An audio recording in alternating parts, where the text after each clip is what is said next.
Ability, responsibility, and gullibility, we must tell you the views represented on this show are not necessarily those of this station or its management. This radio show contains differing points of view on current political topics, and due to the nature of its contents, it should be heard by everyone. Thank you for listening. Now live from the heart of liberal Wisconsin, where the political party is just beginning. Welcome to the Devil's Advocate Show. Best friends proving it's never personal, only politics. Please allow me to introduce myself. Now here are your hosts, Dom and Kroot. Welcome to the Devil's Advocates Radio Show, the Tuesday edition. Happy Tuesday to you, Fancy Brian. Idly ho there. And to the entirety of the audience, can't wait to get this big show started. Lots of big headlines. One headline that's perhaps a little bit backdoor politics, backyard politics, if you will. Coming up on Monday, November 1st, the trial of Kyle Rittenhouse. And I saw an article, I think it was at the Washington Post. The violence associated with Kenosha, Wisconsin, the vigilante shootings perpetrated by Kyle Rittenhouse in the trial for him starts Monday, may have been a precursor to what happened on January 6th.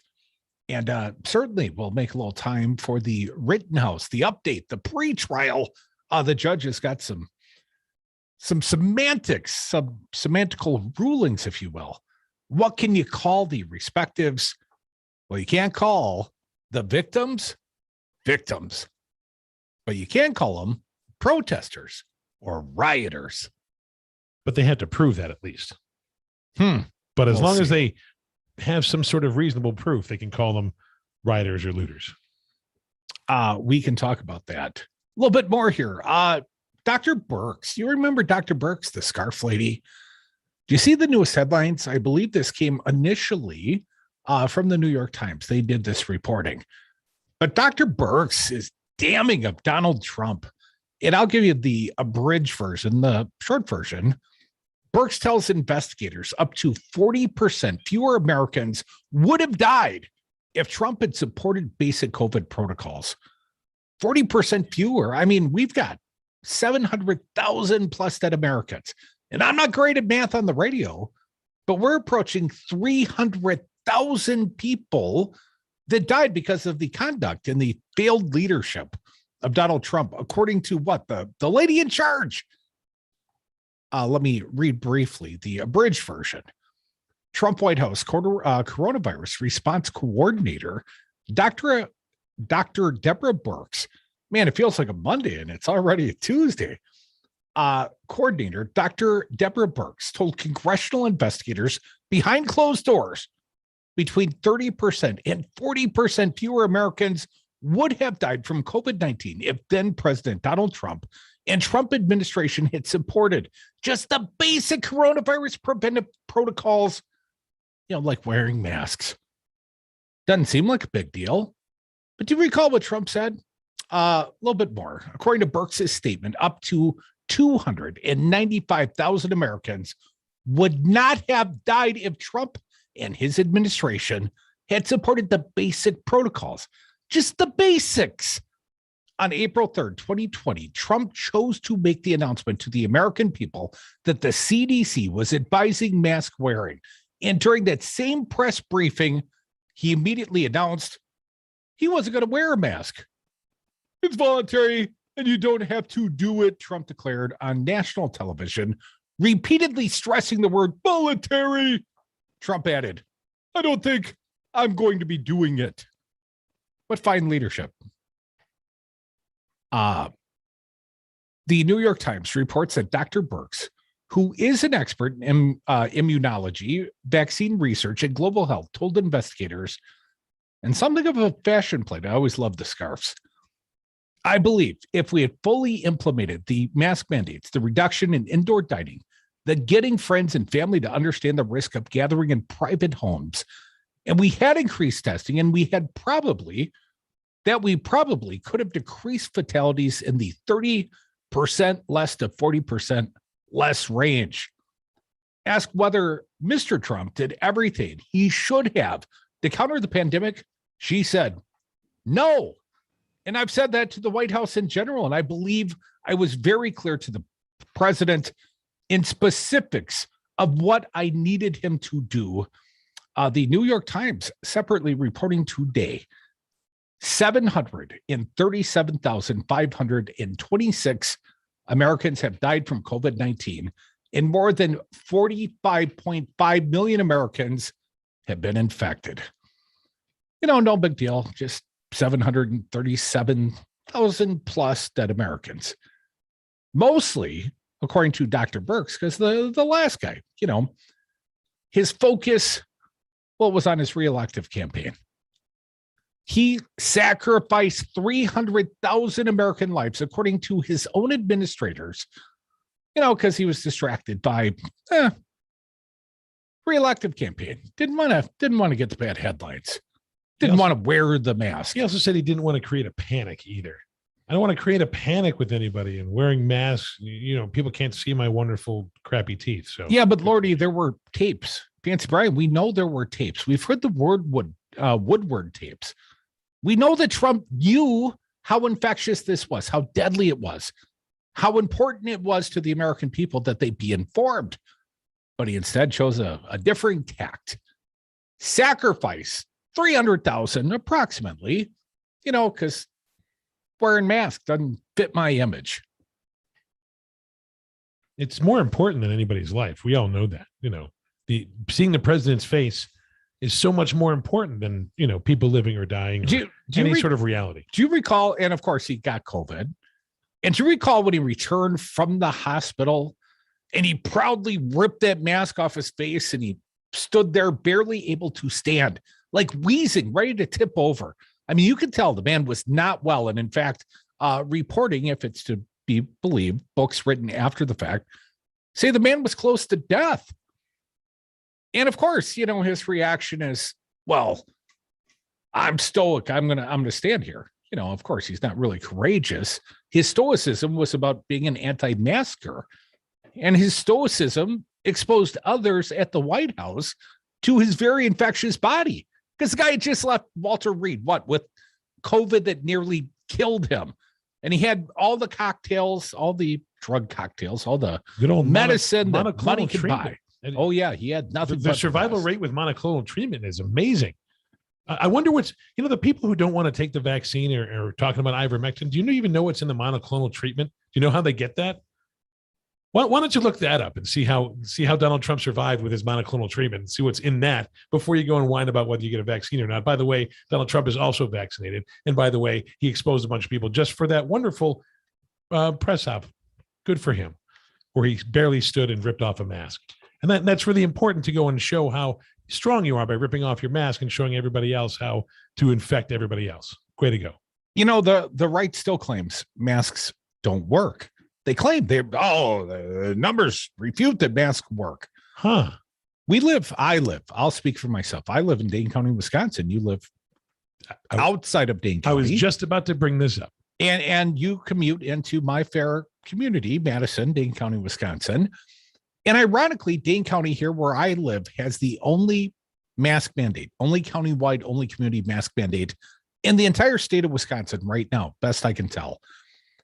And there are some new statistics out that point out, the mask mandate, despite the high populace, the high inbound migration each and every day for work reasons, but the masking policies, they're working right here in Dane County because we in Dane County, the masked, we have the lowest transmission rates in the state of Wisconsin. A little bit from Channel 3000, a local, TV news outlet. Dane County is now the only county in Wisconsin that is not seeing a high level of coronavirus spread, according to the latest CDC metrics. With its updated numbers today, the CDC dropped Dane County from high to substantial. Now, I'm not saying all the problems are done here. Most of the counties in America are in the high category currently. That designation is still the second highest on the CDC scale, but only a handful of counties in the Midwest, including Joe Davies and Cook County in Illinois, have been able to drop their numbers to that level. Nationwide, only about 13% of counties have substantial community spread, while nearly, 79% of the nation's counties are at high, and not the good kind of high, not the 420 kind of high. The high will kill you, the Delta variant sort of high. The community transmission risk designations are determined based on the latest case numbers and the percentage of positive tests in the last week. Counties with the high levels, again, that's not the good high levels of transmission, see more than 100 new cases per 100,000 people in the last 7 days, and more than 10% positive cases in the past 7 days. 10% positive, testing rates.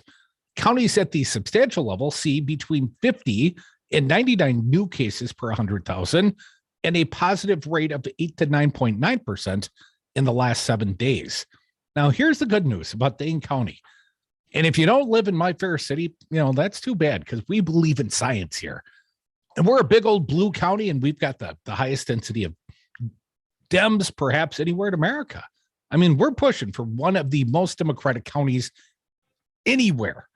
But here are the current stats in my community. According to CDC data, as of today, Dane County was seeing 93.65 cases per 100,000. And here's the really encouraging part. And a 3.13 positive test rate in the last week. Dane County is the only one in the state that still has a countywide indoor mask mandate, the current mandate from the Public Health Madison and Dane County, which has already been extended twice, set to run through next Friday, November 5th. And it's working. Now, I would point out coronavirus cases nationwide, they are dropping 14 to 21%. Perhaps we've crested, perhaps we've reached the peak and we've moved beyond that. But, Donald Trump may be moved on. The guy that perhaps killed 300,000 of his countrymen, he was the freaking president. His actions led to many, many deaths. Bolsonaro in Brazil, aren't they looking at war crimes against that guy? We can't even indict Trump over January 6th. Come back, more devils.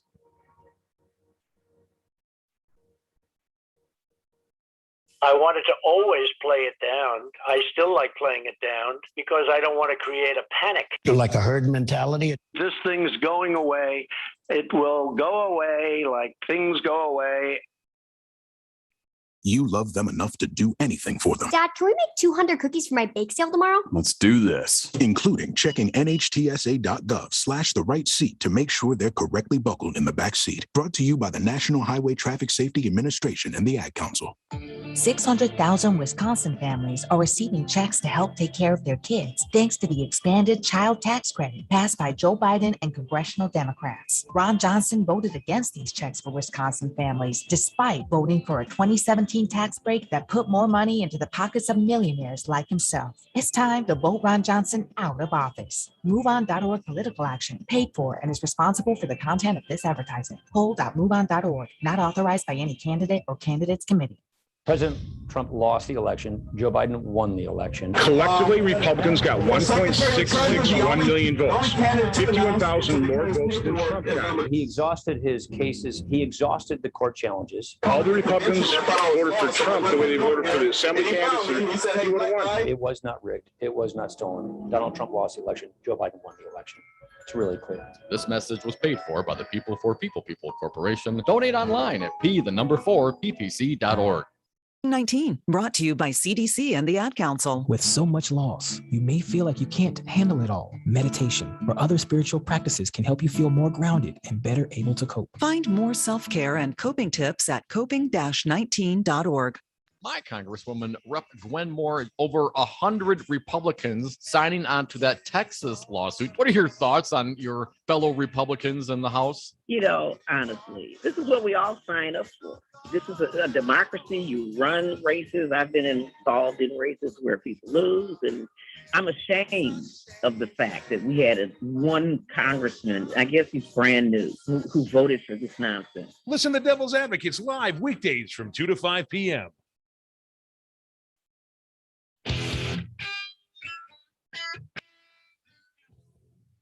The Devil's Advocates, because freedom.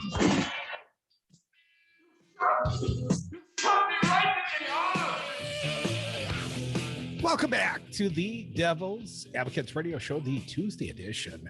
Phone lines are open. Your calls, they're welcome here. Barely screened. I mean, Fancy Brian ain't going to screen you much. Just see if you're relatively coherent. And we even let CJ on. So, again, it's a very low bar at 844-967-2789. Got to turn my headphones up. Want to hear all the fine callers. Start lining up, folks. But I've got a little bit of an update. I mean, why the revelations from Dr. Birx, the 300,000 dead Americans, if that is not the lead story on the 6 o'clock news all across America, I don't know why they're burying the lead, I would say.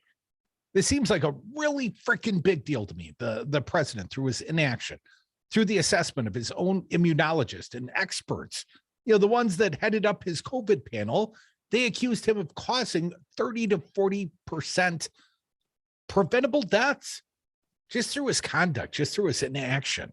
And it wasn't that he was ignorant of the facts. We just played the tape. Thank you, Fancy Brian. You're always the best. You're on record and I'm on record as saying that both of us said Donald Trump had a chance to step up. He had a chance to go and completely win re-election by taking this seriously and really doing all he had to do was wear a mask and listen to these people and do what was necessary. And he would have won re-election. I might have even said, oh my goodness, this guy finally turned a corner. Maybe. We were hoping for that. It was the day he turned presidential. No, I mean, it cost him re-election. There's no doubt. The closeness of the rate, despite the fact he caused perhaps 300,000 preventable deaths, that is beyond tragic. That is criminal. So anyways, watch your 6 o'clock news. See if they agree with me at what the lead should be. Also, I'm seeing encouraging news. Looks like the little shavers are going to be eligible for the vaccine shots. And it looks like the Pfizer shot might be the preferred. So I know you got a little young lady at home. I got a 9-year-old, and she has said to me several times that she has no problem getting the shot. She's gotten all the other vaccines. She has no problem getting it. And this is without me even bringing it up to her or having any conversation. She wants to be able to go. By the way, she also just got a exposure warning from the school. That's exciting. That's great. But it was like from a week ago. So great. So we're going to deal with that. But again, with the shot, I don't have to worry about that. I haven't really dug in, and I hate to bring up sports, but Devontae Adams, perhaps the best wide receiver in sports, Packer, supposed to play on Sunday night against the undefeated Arizona Cardinals. But he won't because he's got the COVID. And I don't know his vaccination status, and I haven't checked, but the defensive coordinator for the Packers, he's out, and I know that Adams is out, and I suspect we're going to find out more players are going to be out, and it's perhaps going to be a bloodbath for my favored team, all because of the COVID protocol. And I would wonder, who's the source? Who's patient zero? Well, again, and then they have different protocols depending on the tolerance for vaccination, because different vaccination rates, if you have a lower one for your team, the protocols are completely different for your entire team, as well as the broadcasters, as well as everybody else around you.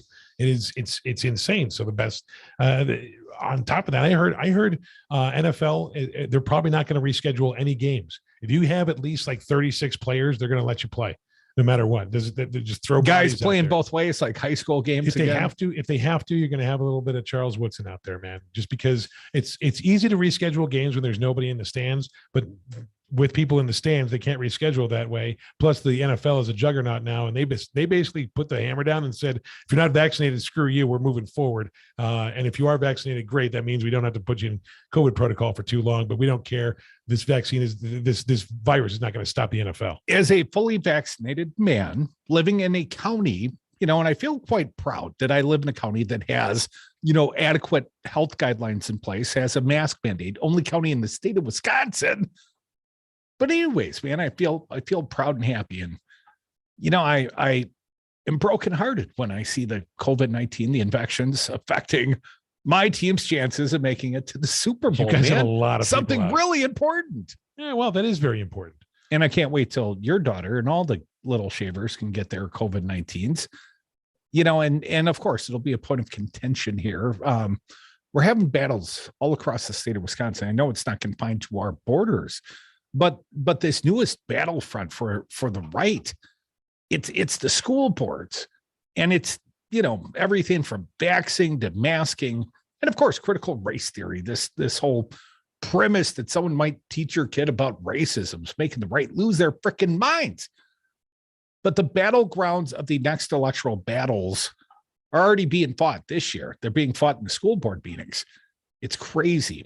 Do we have time? I got to check. Left myself a couple of minutes here. Quick update on the Rittenhouse. Kyle Rittenhouse, that trial starts on Monday in Kenosha, Wisconsin.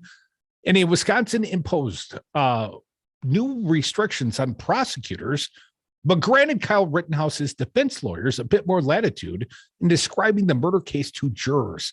The 18-year-old Rittenhouse is set to go to trial Monday in the fatal shooting of Joseph Rosenbaum and Anthony Huber during an August 25th, 2020 protest against the Kenosha police shooting of a black man named Jacob Blake.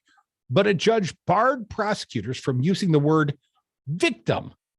Can't call them victims. They're dead. They're not victims.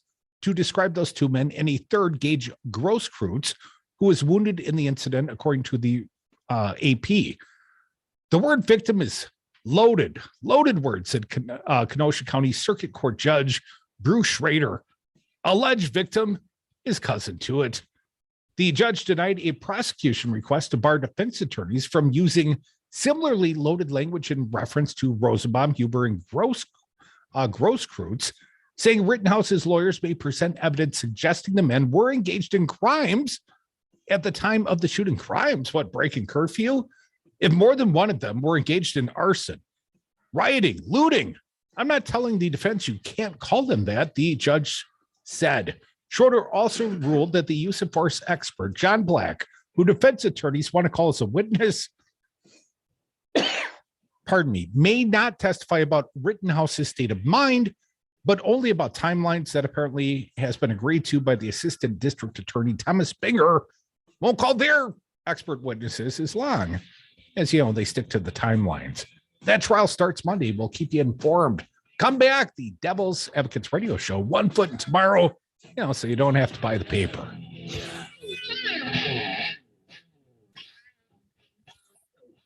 Keep up the fight for freedom, man. I really believe I'd run in there even if I didn't have a weapon. Freedom! Talk radio made for the 99%. Only on 92.7 FM and WTTN 1580 AM, Wisconsin's home for Devil Radio. Hi, this is Brad from Zero Res. If you need someone to help with your carpet cleaning, business or residence, please give us a call. We have the best system available and an amazing team of friendly technicians. Call us at 848-9000 or schedule online at zeroresmadison.com. At Chaz Design Build, our tagline is building a better world, one remodeled home at a time. Simply stated, we want to be a part of the solution to leave the world better than we found it. That's why we've invested in a 20 kilowatt solar array, which provides over 90% of our electrical demand at our shop, office, and design studio. And that's why we invest in local causes which provide opportunities and which confront structural inequality. At Chad's Design Build, we are proud to partner with you, building a better world, one remodeled home at a time. Stream progressive news and talk 24/7, as well as download exclusive podcasts and interviews at devilradio927.com. That's devilradio927.com. Coronavirus update. I'm Ed Donahue with an AP News Minute. Stocks finished higher, the Dow up 15 points. Advisors at the Food and Drug Administration are endorsing Pfizer's coronavirus vaccine for kids ages 5 to 11. This would be a lower dose. Advisor Dr. Eric Rubin says the only way to know if the vaccine is safe is to use it. We're never going to learn about how safe the vaccine is unless you start giving it. That's just the way it goes. That's how we found out about rare complications of other vaccines like the rotavirus vaccine. A study of elementary school children found the Pfizer shots are nearly 91% effective at preventing symptomatic infection. Rubin says the question is how widespread vaccinations for kids should be. The question of how broadly we use it, though, I think is a substantial one. And I know it's not our question, but I know we're kind of punting that. The debate moves next to CDC advisors next week. I'm Ed Donahue. Finding the right Medicare plan may feel impossible, but now it's anything but. With Walgreens Find RX coverage tool, you can compare plans online, over the phone, or in person, making Medicare easier than ever. Easier than picking which true crime doc to watch, figuring out that Wi-Fi password, or putting the duvet cover back on. So if you can do those things, with Find RX coverage, you can definitely Medicare. Find the plan that's right for you by visiting walgreens.com/Medicare. My stomach. Don't worry, I've got you covered. When you have nausea, heartburn, indigestion, upset stomach, diarrhea. What's that? It's Pepto-Bismol Chews. Pepto-Bismol's in a chew? Yeah, they taste great and provide fast relief. And you can always have Pepto-Bismol handy. Ooh, let me try it. Try Pepto-Bismol Chews for fast relief. Nausea, heartburn, indigestion, upset stomach, diarrhea. Use as directed. Keep out of reach of children.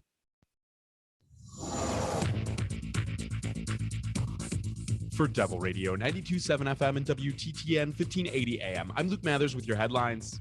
A new proposal that could soon be voted on by the full Wisconsin legislature would change how public schools assess literacy skills early in students' education. The bill is an attempt to address the literacy crisis in Wisconsin and would mandate schools to implement literacy assessments for students from kindergarten to second grade statewide. The proposal has passed Republican-led education committees in both chambers of the legislature, but most Democratic lawmakers and education advocates are skeptical as to how the statewide mandates will be implemented. The Wisconsin Alumni Research Foundation, or WARF, is making the largest annual gift to the University of Wisconsin in the foundation's history. The $216.8 million gift from WARF will be an investment in new facilities, research development, faculty recruitment, and graduate student support. You're listening to Devil Radio 92.7 FM and WTTN 1580 AM.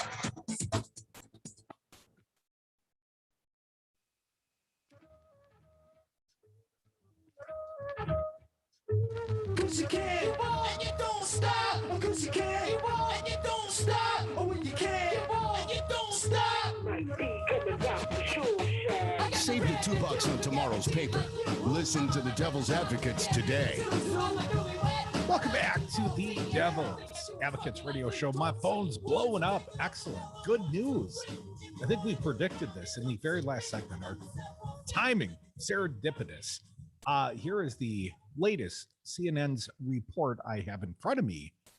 Vaccine advisors to the U.S. Food and Drug Administration voted 17-0 with one abstention Tuesday to recommend Pfizer's COVID-19 vaccine for the children 5 to 11. Woohoo, man. You know, if you got kids at home, this has got to be great news.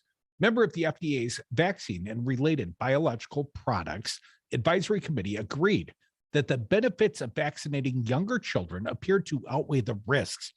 Some members appeared troubled about voting to vaccinate a large population of younger children based on the studies of a few thousand. It is reassuring to me that we are giving a lower dose, said Dr. Paul Offit, a vaccine expert at the Children's Hospital of Philadelphia. Pfizer has cut its vaccine to 1/3 of the adult dose for children under 12. I am worried that if we say yes, then the states are going to mandate administration of this vaccine for children to go to school. And I don't agree with that, according to Cody Messner, also Dr. Cody Messner, a professor of pediatrics at Tufts University School of Medicine. I think that would be an error at this time. But Amanda Cohn of the U.S. Centers for Disease Control and Prevention reminded the committee that children have died of COVID-19. According to the CDC, more than 700 children, 18 and under, have died of COVID-19. We don't want children dying of COVID, she said, and we don't want children in the ICU. And the FDA had said that under most of the scenarios it projected, the benefits of vaccinating younger children would outweigh any risk. And Pfizer said clinical trials showed the vaccine was more than 90% effective in preventing symptomatic infection in children. The FDA will now take the committee's vote under consideration.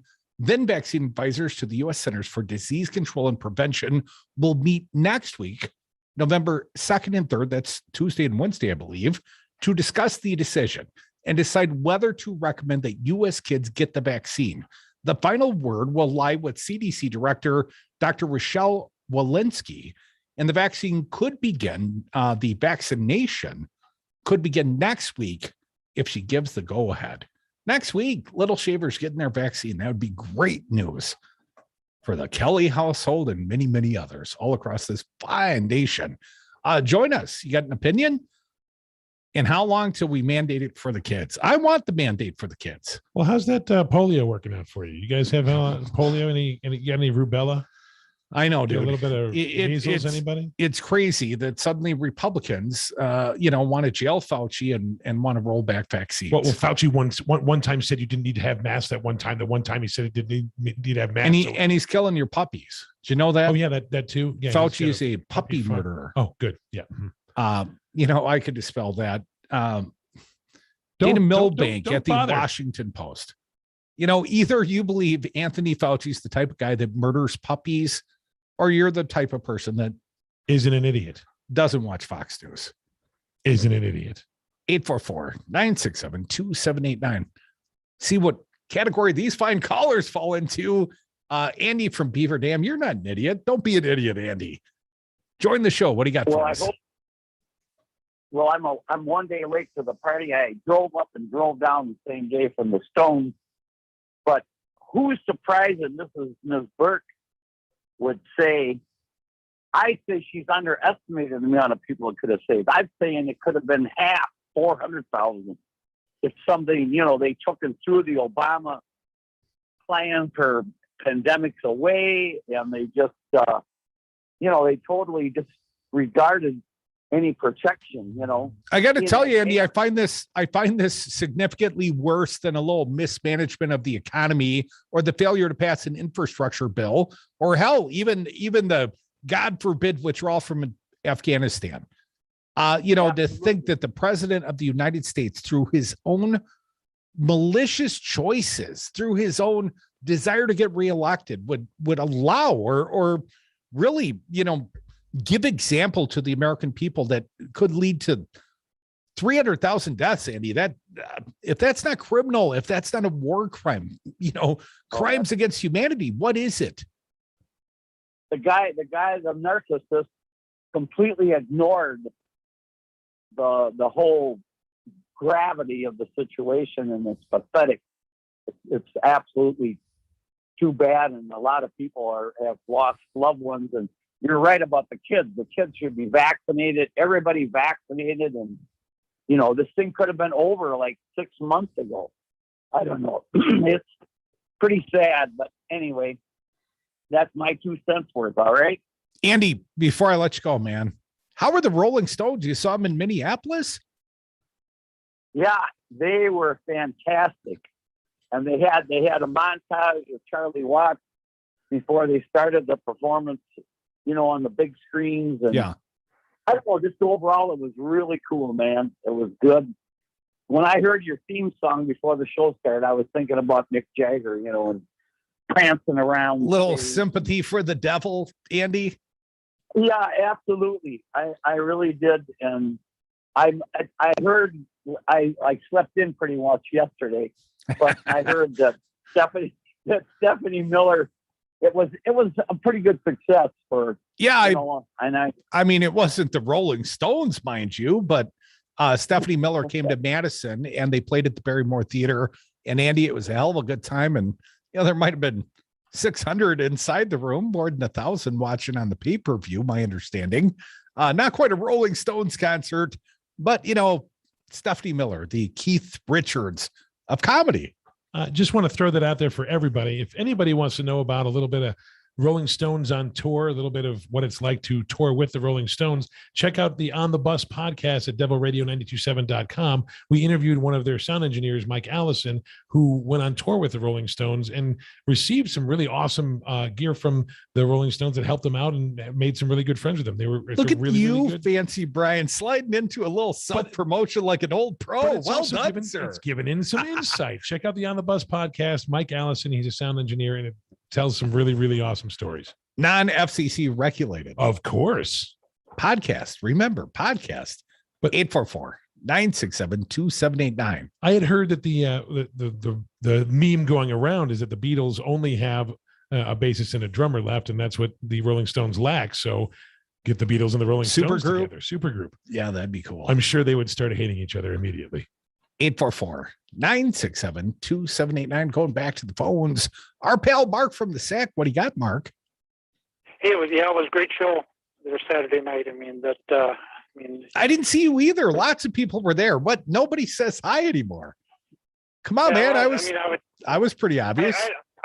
I had a date, and then we had, Oh, so you're saying you were a little embarrassed to introduce your date to me, Mark? That's what you're saying. No, I would have been really proud to do that. But it was. No, you wouldn't have, Mark, because I'd have been hitting on her, man. You don't want to do that. Well, she appreciated it. She appreciated the smoke 'em if you got 'em, comment for after the show thing.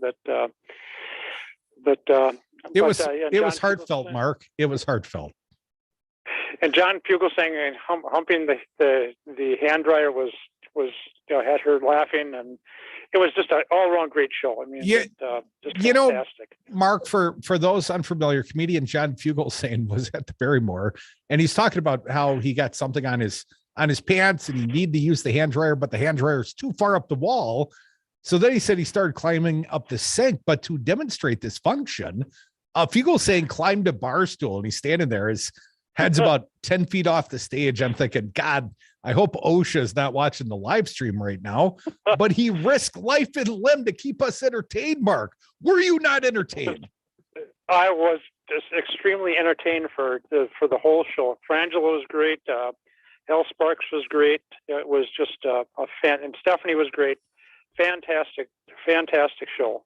Well worth the paying for the VIP tickets to be right there in the orchestra. Oh, big shot. But, yeah, it was a lot of fun. Well, I've been treating myself. Dealing with the big C, you just don't know how much time you got left, and but it was a great show. But Rebecca, I called in the earlier show, and Rebecca Kleefisch, she's just going to play all kinds of games, and if she loses, she's going to claim fraud. And the Republicans are just setting us up for another spending $1.5 million for the Senate, because for Wisconsin, the Dane County legally was not able to turn over the ballots right to anybody else other than Mark. I'm going to cut you short, mostly because if you're listening outside of Wisconsin, you don't know the story of Rebecca Kleefisch.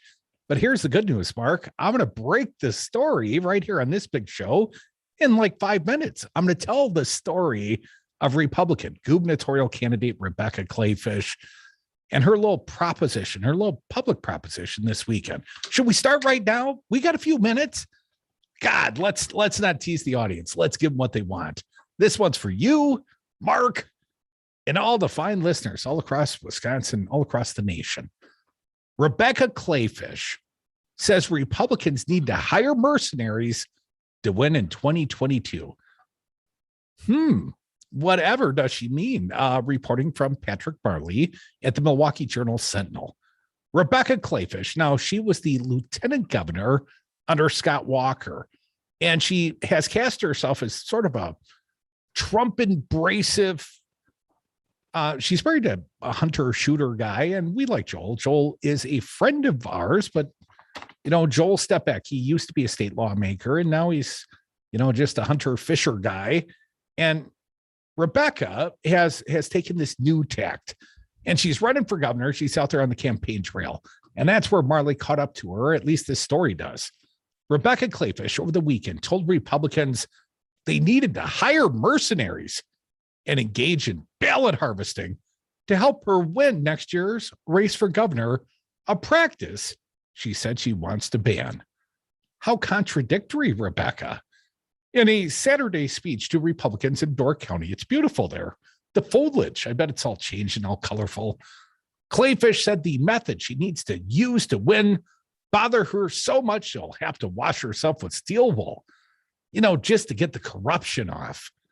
If her campaign strategy works, she said she would quickly sign legislation overhauling how elections are conducted.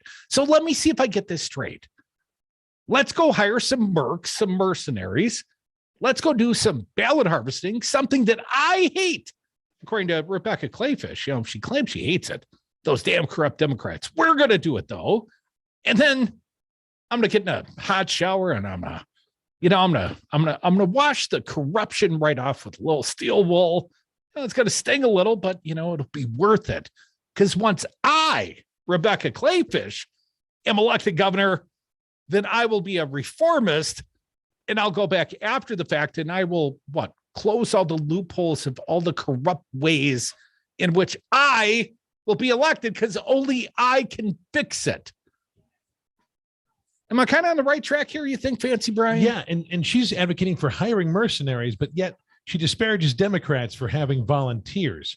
So I think she's also willing to pay for this, whereas she's saying the Democrats weren't willing to pay for this. She also makes a mention of ballot harvesting isn't technically illegal. She makes a point of that. Well, it's not now, until but she wins the governorship, and then she will make it illegal, but only after she hires some mercs and does it and wins election. Then it's a bad thing for you people. Okay. It makes sense if you never think about it. Seems like a very sort of ends justify the mean sort of rationale and logic she's using here. Well, to be fair, she did tell everybody to stop recording at the time. So we all know that works every time when you're in front of a crowd. Off the record? Are we off the record here? I killed a guy. Oh, yeah. I'm definitely not recording right now. Oh, good. So no one heard that. Thank goodness. Where'd you bury that body again? Here's the really sneaky and smart part. I threw it in your trunk. That's that smell. I thought it was me. No, it was the body or the Chinese food. Come back with us. More Devil's Advocates. Your phone calls could be next. 844-967-2789. I just got more lie. Shots, everybody!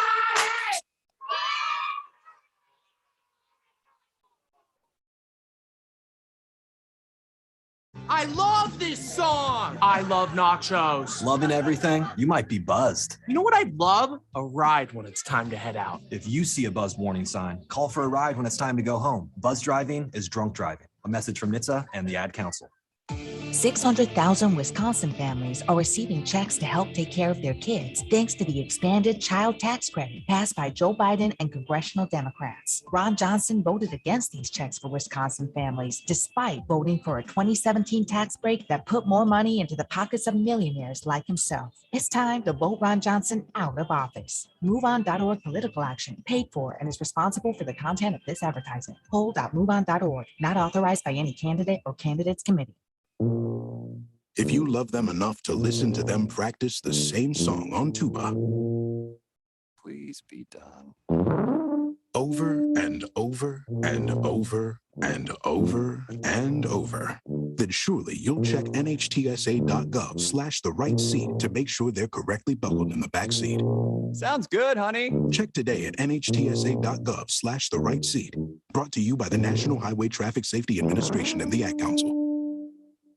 Social media? You've kept up with the times. If you can do that, you can definitely save for retirement. Go to aceyourretirement.org, and in just 3 minutes, you'll get free tips to help boost your retirement savings. That's aceyourretirement.org. A message from AARP and the Ad Council. I'm not down for voter suppression in my No, right. This.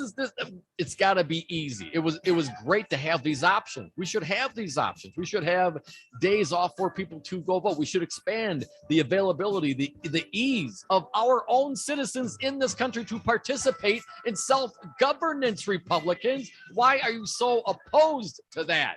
Because they lose those elections. Listen to Devil's Advocates weekdays from 2 to 5 p.m.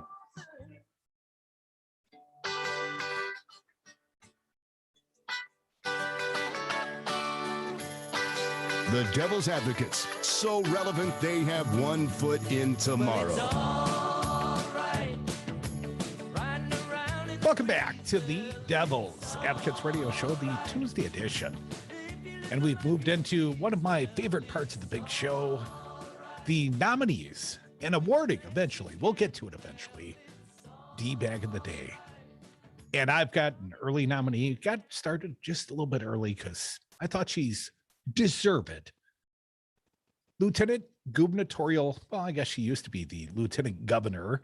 Now she's gubernatorial candidate Rebecca Kleefisch, Republican, and she's got some interesting new avocation. She's out there on on the campaign trail up in Door County, a beautiful part of Wisconsin. And she's telling the audience, the assembled, first, are you recording this? If you could just stop recording this. I have sort of a little corrupt confession to make. And then she went on. We, and I'm quoting from the journalism here at the Milwaukee Journal-Sentinel, they have a copy of the audio of the speech, but they did not share it with me. So I will do the dramatic reading on behalf of candidate Kleefisch. We execute with excellence. We will beat them at their own game. And the next morning, we will all wake up, take a shower with steel wool, and then after the swearing in January, and a little side note, if I was married to Joel, I might shower every damn day with some steel wool, but setting aside my buddy, then he does get dirty. After the swearing in January, the legislature is going to pass all the bills again. And then I'm going to sign them all. And we will never do elections like that again. But this is how we win, Kleefisch said, according to audio of her speech. Kleefisch, who served as LT for 8 years, made her comments as she gears up her campaign to take on Democratic Gubernator Tony Evers next year, and as Republicans call for tighter voting laws. Is that what they're doing? They're calling for the overturning of the last election. Words, Patrick, they mean stuff.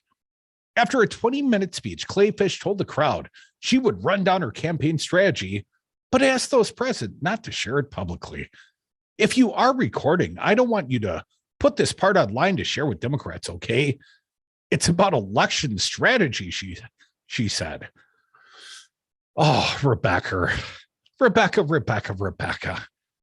Just simply asking an assembled crowd of people not to record what you're about to say. That always works. That never works. Even with works. Even with threatening with a $10,000 fine, I'm pretty sure that Andy still went in there and tried to go and record the Rolling Stones. And if he did, he'd probably make a whole bunch of money releasing it, and then it'd be taken down. Then there'd be a fine back. Some little shaky cell phone video from inside the ropes. Of course, but people do that anyway, even if there's a fine involved. And this is for free. I'm pretty sure they're going to keep recording. Wait, there's more of what Kleefisch had to say as she's, encouraging everyone to turn off the body cameras. Please do. It's relatively galling. What I'm about to say may feel ugly to you guys. Then she talked about ballot harvesting, a phrase disparagingly used by Republicans to describe groups gathering absentee ballots from voters and returning them to municipal clerks on their behalf. How dare the Dems? Ballot harvesting in Wisconsin is not technically illegal. Wait, what's that? Can you read that again? What? So all your complaints is over a completely legal action? Oh, let me read that again. Don't tell CJ. Again, Kleefisch, her quote. Ballot harvesting in Wisconsin is not technically illegal. Democrats do it nonstop and they go hard. Republicans must go harder. A few rough fouls in the paint.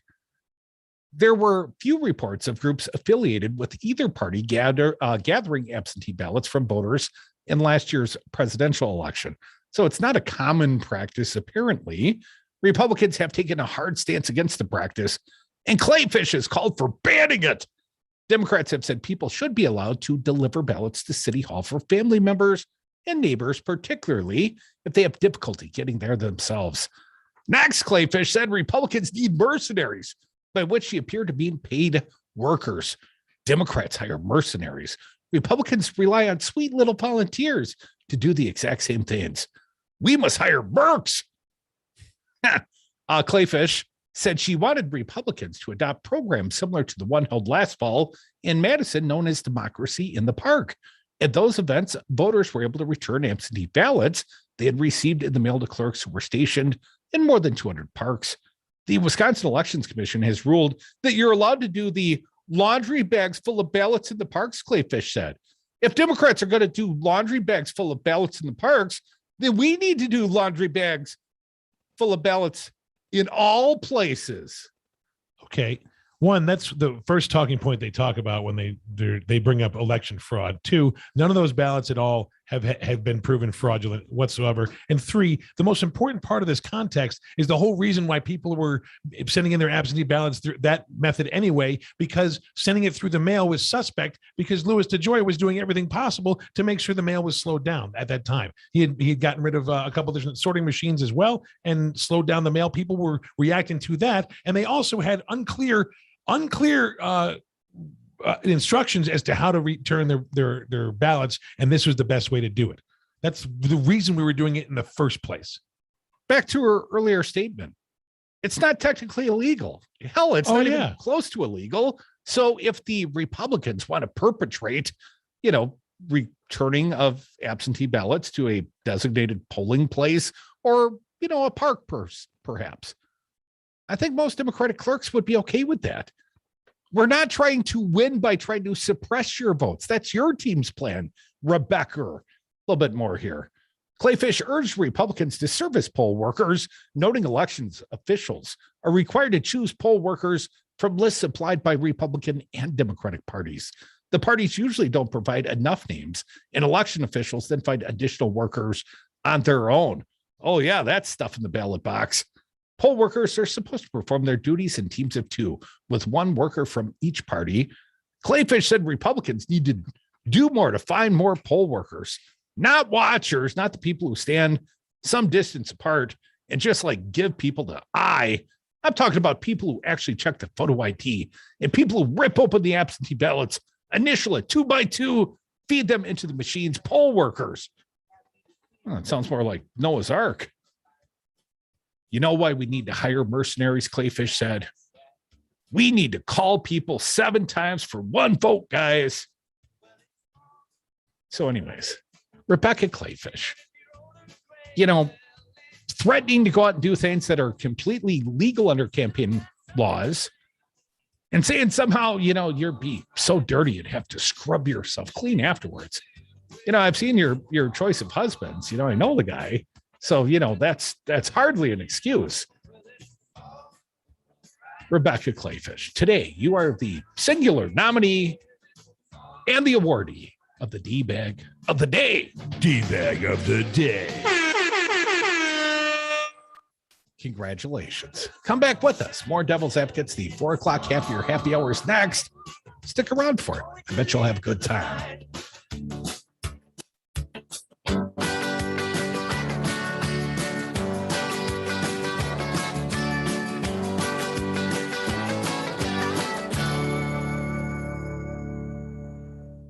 Can we marry dogs? Papa's got a brand new D-Bag. It's just me and Fancy here right now, and everybody else in my family has moved away. At Knuckleheads, our knowledgeable staff knows the ins and outs of CBD. Whether you're a veteran of cannabis like the Double Radio team or a first-time customer, the Knuckleheads team has the information to answer all your CBD questions. Never heard of a tincture? We got you covered. Looking for something to address those achy joints? We got just the thing. Stop into our new location at 520 State Street and mention Double Radio to our knowledgeable staff to get 15% off your order today. Knuckleheads, your one-stop shop for CBD in Madison. Hey, this is Rocker, and I'm back on the patio at Salvatore's Tomato Pies on East Wash. I'm having a brand new cocktail you just have to try. It's called Divide and Concord. It features Rocker vodka along with Concord grape, thyme, dram, and a touch of lemon lime. Ask for it by name, Divide and Concord at Salvatore's Tomato Pies. Find Rocker vodka and Rocker rye whiskey at Vic Pierce on Sherman Avenue. Please drink responsibly. You are listening to WTTN 1580 AM Columbus, W224 EG Madison, always streaming on the Devil Radio app. News. I'm Ed Donahue. Government advisors are endorsing the use of Pfizer's coronavirus vaccine for kids 5 to 11. The FDA advisors voted after agency vaccine chief Peter Marks noted the pandemic has not spared young kids. Over 8,300 hospitalizations, about a third of which have required intensive care unit stays. And nearly 100 deaths. Pfizer reported its study of elementary schoolers found a third of the dose given to teens and adults was nearly 91% effective at preventing symptomatic infection. If the FDA itself authorizes the smaller doses, the CDC will also have to sign off and say which kids should get them. Moderna is also studying its own vaccine in younger children. Sagar Magani, Washington. Profits for Google's parent company Alphabet went up 68% in the third quarter. Twitter posted a net loss due mostly to a lawsuit settlement, but its revenue rose sharply in the third quarter. On Capitol Hill were executives from YouTube, Snapchat, and TikTok to talk about the impact of their products on kids.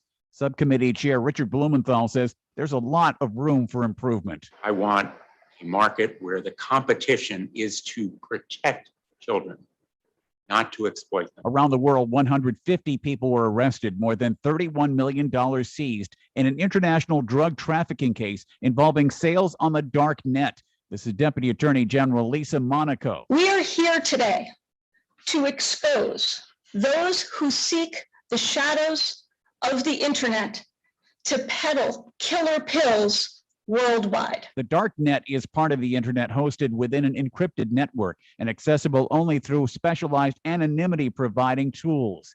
The mayor of Dallas, Eric Johnson, says he tested positive for the coronavirus after being fully vaccinated. The Dow finished up 15 points. This is AP News. Finding the right Medicare plan may feel impossible, but now it's anything but. With Walgreens Find RX coverage tool, you can compare plans online, over the phone, or in person, making Medicare easier than ever.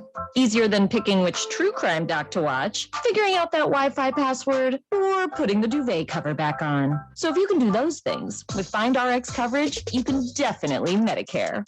Find the plan that's right for you by visiting walgreens.com/Medicare. My stomach. Don't worry, I've got you covered. When you have nausea, heartburn, indigestion, upset stomach, diarrhea. What's that? It's Pepto-Bismol chews. Pepto-Bismol's in a chew? Yeah, they taste great and provide fast relief. And you can always have Pepto-Bismol handy. Ooh, let me try it. Try Pepto-Bismol chews for fast relief. Nausea, heartburn, indigestion, upset stomach, diarrhea. Use as directed. Keep out of reach of children. This is Chad Spate. Are you thinking about Chad's Design Build? We're committed to making your home comfortable, healthy, attractive, durable, and sustainable. In fact, those commitments spell our name. And we deliver these services with our outstanding team of professionals who will respect you and your home. Visit our website at chadsdesignbuild.com to learn more about how we are building a better world, one remodeled home at a time. This is Kirk Bankstad, and I own the Minocqua Brewing Company. This week, our brand new beer called Filibuster Ale will hit store shelves in Madison and across the state. Not only do I think that you're going to love the taste of this hazelnut or filbert, get it, brown ale, but I'm hoping to call attention to the reason we can't pass legislation to help solve so many problems in this country. The filibuster allows the Republican minority led by Mitch freaking McConnell to block every attempt at making this country better. Unless we kill the filibuster, we can't pass legislation to ensure voting rights, reproductive justice, racial justice, climate action, or workers' rights. Our democracy is at stake, and this outdated rule is the biggest obstacle to saving it. Call your senators, both Tammy Baldwin and Ron frickin' Johnson, and plead with them to do what's right and kill the filibuster. Paid for by the Minocqua Brewing Company Super PAC. Hello, I'm Sue Peck with Evolution Financial. Have you found yourself at that tipping point where you realize your finances have become just a bit too complicated? Or maybe you have so much on your plate and you'd love to focus on and support the passions that are most important to you. If you're looking for a local, independent, fee-only fiduciary financial advisor, contact me, Sue Peck, CFP professional with Evolution Financial. Search online for Evolution Financial Madison. Evolution Financial is a registered investment advisor with the state of Wisconsin.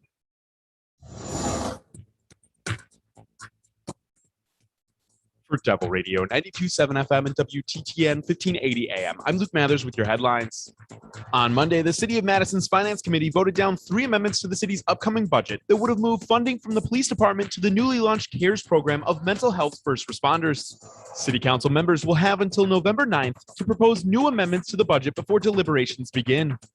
Last Friday, a Dane County Circuit judge blocked the wolf hunt that is scheduled to begin November 6th, stating another hunt cannot be sanctioned until the DNR establishes formal rulemaking regarding hunting wolves in the state. Later this week, a federal court will hear a case with Wisconsin's Ojibwe tribes asking a federal judge to strike down the hunt as well. Sunny skies with light and variable winds in the forecast today and a high of 55 degrees. Slight overcast expected to roll in this evening with an overnight low of 38 degrees. You're listening to Devil Radio 92.7 FM and WTTN 1580 AM. Warning, you are about to listen to the greatest radio show ever.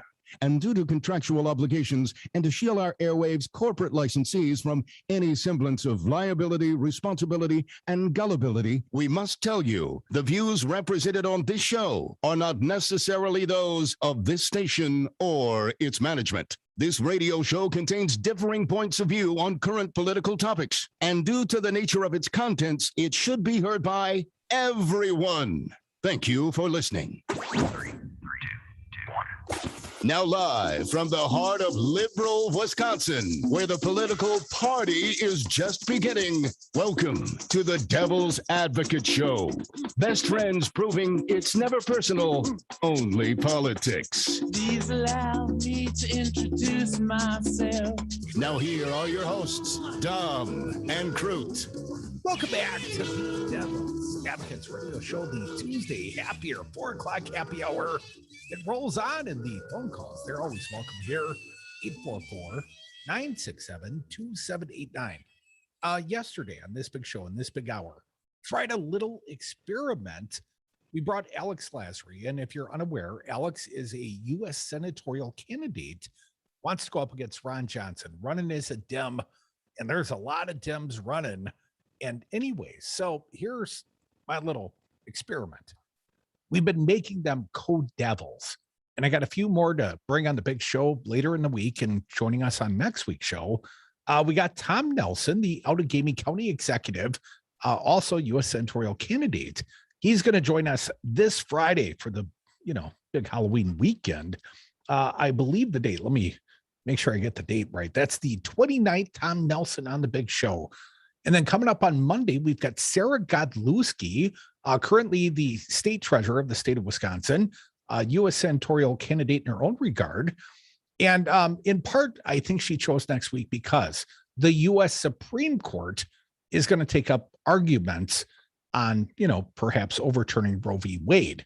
Now, I know that's an issue near and dear to Sarah and perhaps many of the candidates, but Sarah wanted Monday, wanted the first. So we're expecting her on Monday. Tom Nelson on Friday. Keep it locked right here. Devil's Advocates Radio Show, trying to make the greatest damn broadcast we can each and every day. And coming back in hour 2, kind of wanted to talk about the Build Back Better and how we're going to pay for it. And I know I'm tired of this conversation too. I don't mean to turn you off. I can just see people like, oh man, until you get a deal, don't even tell me about it. I know. I hate to even talk about it. Perhaps a deal coming soon. My understanding is Joe Biden's going to Glasgow, or whatever the case may be, a international climate summit. And Joe doesn't want to go unless Joe's got something to deliver, let's say something from a Green New Deal perspective to say, we, the American people, we, the government of the American people, we're going to lead on this issue, as hollow as that might ring, but, you better show them something, Joe. So anyways, we'll give you a quick update, and then we'll talk about the paying for it part. And of course, we'll take your phone calls as well. 844-967-2789. Starting with last night. Let's kind of play them in order here. Fancy Brian, cut 10 I'm going to go to. Senate Minority Leader Mitch McConnell. And of course, he is merely the obstructionist, as Joe mentioned, and Kirsten Sinema have been on the Build Back Better agenda. But here were the, couple of comments from McConnell last night regarding, where we're at. And of course, he wants to kill it. But here we go. Mitch, cut 10, please. Our Democratic colleagues and President Biden are behind closed doors dreaming up creative new ways to grab literally historic amounts of the American people's money. Mostly from rich people. But he doesn't mention that, does he? You know, because that's literally dozens of Americans. Too nuanced from Mitch McConnell's point of view. You know, let's just talk about raising taxes, but probably not on you. More from Mitch McConnell last night, cut 11 fancy.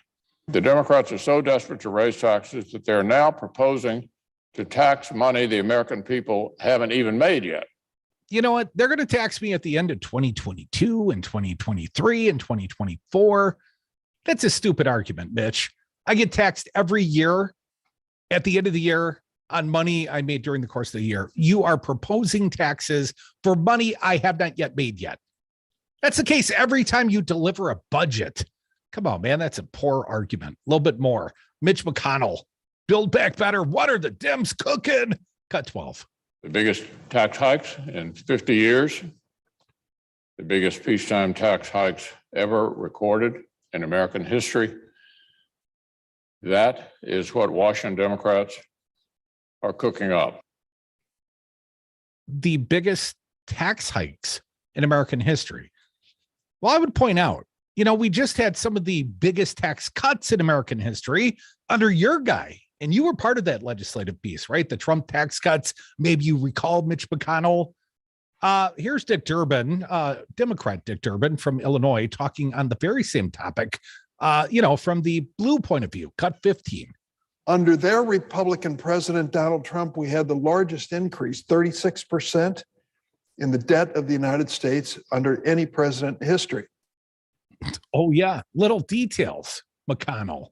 A little bit more from Dick Durbin. Play cut 16, please, fans. They came through with their time-honored approach, cut taxes on the wealthiest people in America, and the poor and middle-class people will be happy as clams.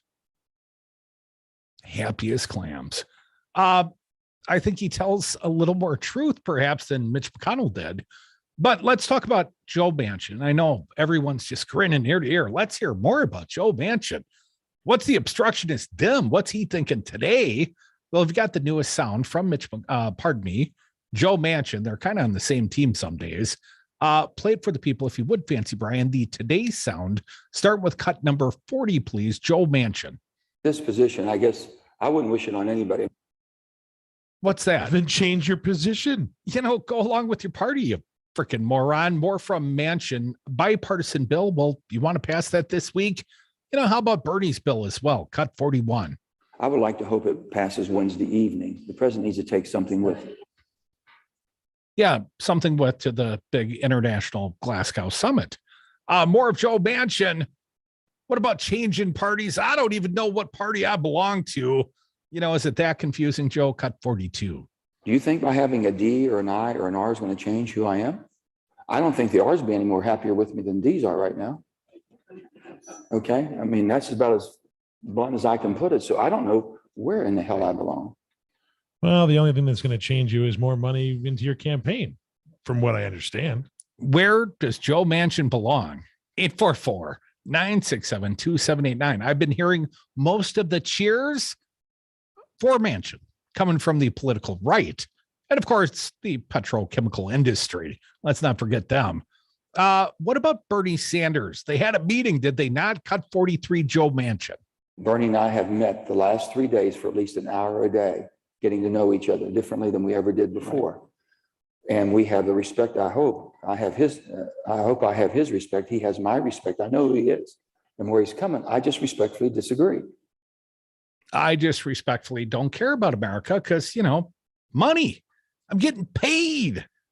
A little bit more from Joe Manchin. I know you all love, you know, it's not quite broccoli, but sort of the Democratic version of Brussels sprouts.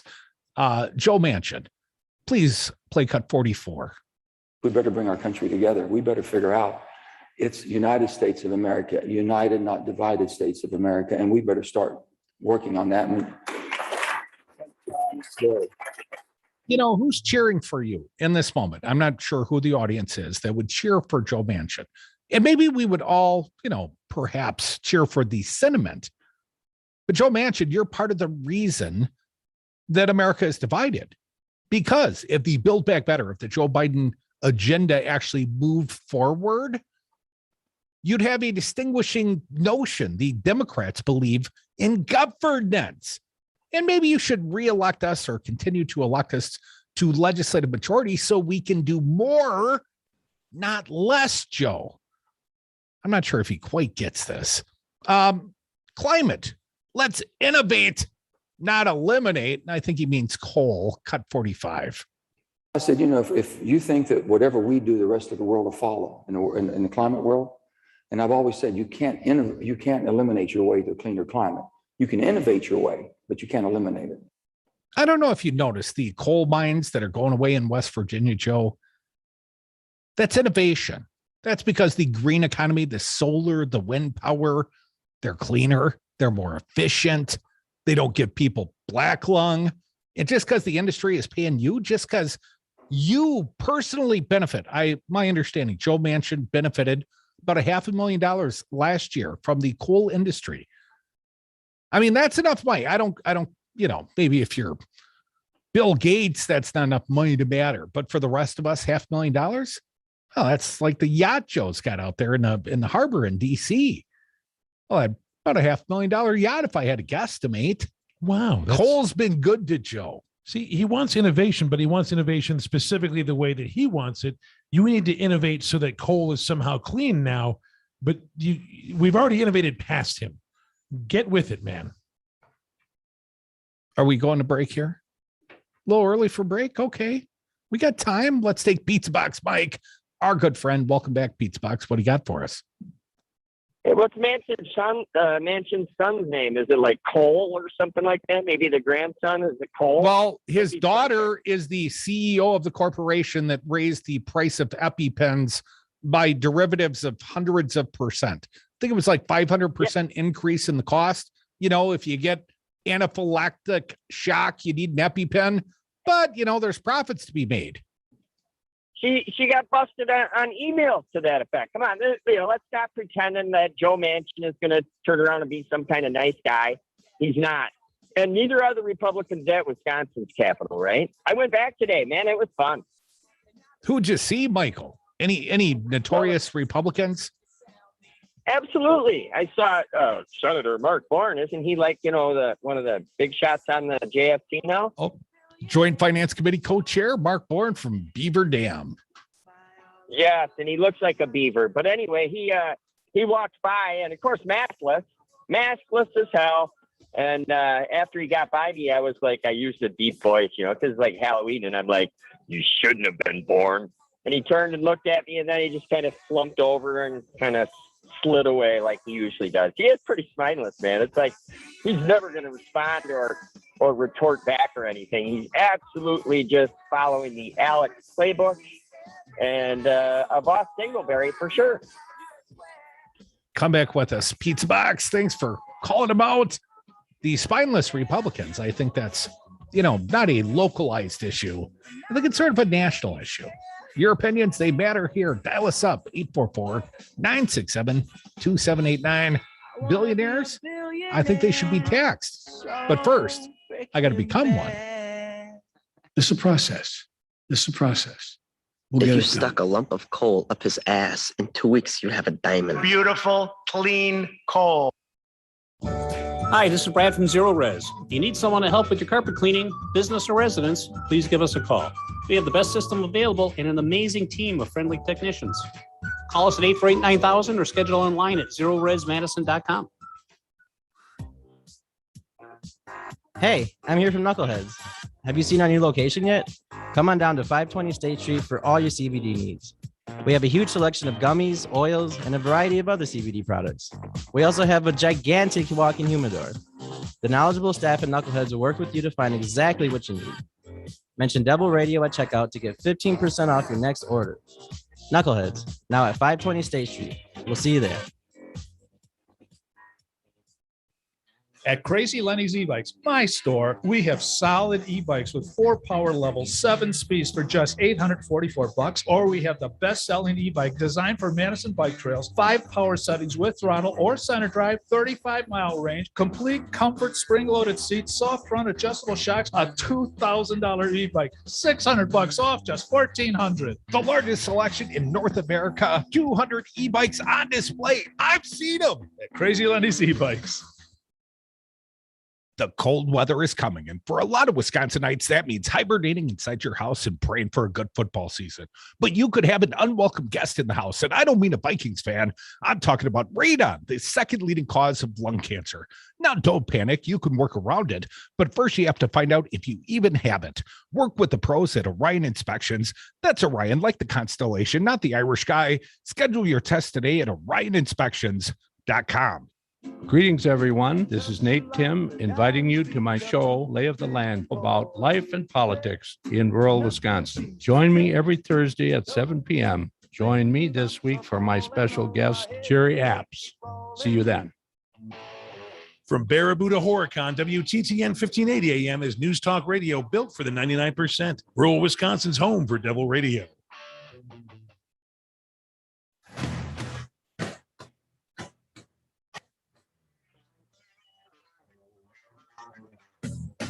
When they go low, we get high.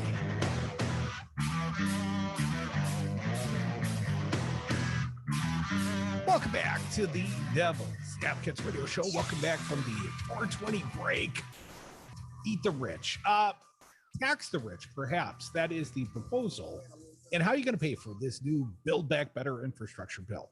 And we've heard the Biden administration, $3.5 trillion, and it won't cost you a nickel. It's going to cost zero. Well, of course, $3.5 trillion is a lot of money. It's going to cost someone some money, right? Well, the proposition, and this one's being led by Democrat Ron Wyden of Oregon. He was on the show once. We've got a little bit of sound of Ron. Basically, they're proposing a billionaire tax. And most people don't pay taxation on their assets. If you have a company, let's say, and you want to sell a company, and you sell the company and you made some money on it. And I've done that. And you got to pay capital gains tax. And, it stinks. Nobody ever wants to pay tax on anything, not just Republicans. Democrats do. I don't like paying tax. No one likes paying tax. It's a necessary evil to fund all the things we want to fund. I wish I had some say over what they spent the money on. I don't want $700 billion in defense spending. But anyways, for that statement, which is somewhat illogical, $3.5 trillion not going to cost us anything. Well, it's not going to cost the average under $400,000 a year earner anything, because the proposals are to tax the accumulated wealth of the rich, not just when they cash out, not just when they realize cap gains, but, during the course of time. So if I'm a multi-billionaire, I'm going to have to pay some small portion of that multi-billionaire-ness in taxation. That is the proposition. Here it is from Senator Ron Wyden. I believe it's his proposition. Cut 55, please. If you look at the $2 trillion that it appears billionaires made during the pandemic, they're not going to have any problem at all paying a fair share. Well, they're going to cry bloody murder. More from Senator Ron Wyden. Cut 56, please. When nurses and firefighters pay taxes with every single paycheck, it's only fair that billionaires have to pay fair share each year. And one more from Senator Ron Wyden, if you would, please. I have yet to see a United States senator stand up and say it is okay for billionaires to pay little or no taxes for years on end. How is that? Now, recently, I've seen statistical analysis. The average billionaire pays like 8.2% in taxation. And I remember when Mitt Romney was a presidential candidate and he was paying approximately 10%. And that was a little bit more than he had to pay, but a lot less than the average working Joe and Jane in the state of Wisconsin, all across the nation. We pay more than that, right? We pay a hell of a lot more, especially relative to our wage, a percentage of our total earnings. We pay a hell of a lot more. So I hear people say this all the time. Oh, the rich, they pay lots of taxes, but not as a percentage of their wealth, and certainly not a percentage of their income. And who's crying a river today? Go figure it out. Well, it's Elon Musk, the very sort of libertarian. I'm leaving California. I'm going to Texas. I'm going to go galt. Are you familiar with this statement? I'm going to go galt. Somehow libertarians and rich people have convinced the American public, or at least some percentage thereof. Well, if they're not properly incentivized, if they aren't, tickled properly, they're just going to shut it all down. These job creators, if the tax rates get too onerous, well, they're going to go gulp. They're going to just up and leave. I think that stems from Ayn Rand's fictional teachings that they all seem to worship. Well, Elon Musk, according to thehill.com, Elon Musk rips Democrats' billionaire tax plan. Oh, it's so unfair. Tesla and SpaceX. Let's not forget, the guy is flying into space. He's got his own astronaut program. He's doing okay. Tesla and SpaceX CEO Elon Musk ripped the Democratic proposal for an annual tax on billionaires' investment gains on Monday, as lawmakers considered the tax as a way to fund the party's multi-trillion-dollar reconciliation package. Musk, who as of Monday had the highest net worth on Forbes' list of billionaires, replied to a tweet featuring a photo of an email template constituents can send to their lawmakers to oppose the tax. The letter, which is meant to be addressed to a congressional lawmaker, says, I expect you to oppose the Wyden proposal to tax unrealized capital gains. Unrealized meaning their net worth went up, their asset value went up, but they didn't actually have to sell anything to realize that gain. That gain just happened through natural appreciation or unnatural appreciation, as the case may be.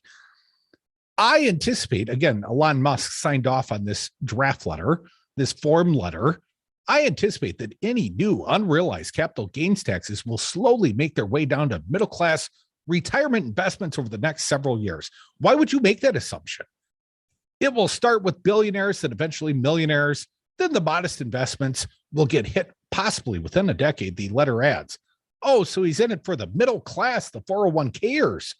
Musk appeared to agree with the contents of the letter, replying in a tweet, exactly, eventually they run out of other people's money and then they come for you. No, they come for you, Musk.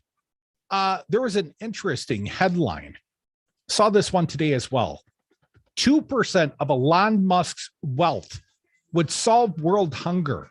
2%. 2 cents on the dollar of his wealth would solve all the hunger in the world. That's according to the director of UN Food Scarcity, David Beasley. 2% of the man's wealth, and he's out there whining. Oh, if I have to pay taxes on unrealized gains, that's so unfair to me.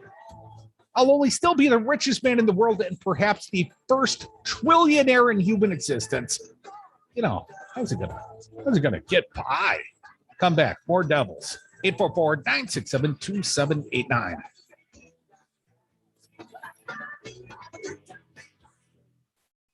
I will eat your ass. Did it work? Anyone? Anyone know the effects? It did not work. Baby, you are so money and you don't even know it.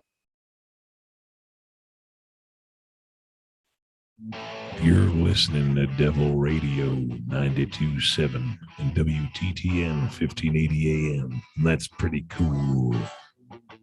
The new Line 3 tar sands crude oil pipeline threatens our water and climate. It's the end of the tar sands party, and Enbridge wants to sell some oil. Tar sands is the dirtiest oil in the world, so they really put our Great Lakes water in peril. The environmental permitting for this process is a joke. The line was shoved down our throats, and that's wrong. And we're still fighting it, and it's brutal. They should do an environmental impact statement on this project. Visit stopline3.org to take action. What we want is a just transition. Hi, this is Gordy from Kopke's Greenhouse. Many of you know us from the spring planting season. We are also open for your fall decorating needs. We have a nice selection of mums as well as an amazing selection of pumpkins and gourds. My favorites are the Warty Gordy pumpkins, each with interesting ripples and bumps that make them spooky without even having to carve them. We're open Monday through Friday, 9 to 6, weekends 9 to 5. So come on out to our farm, 2 miles northeast of Oregon on Sand Hill Road. I'm Tim McGuire with an AP News Minute. A Food and Drug Administration advisory panel endorses a child-sized 2-dose Pfizer vaccine for children 5 to 11.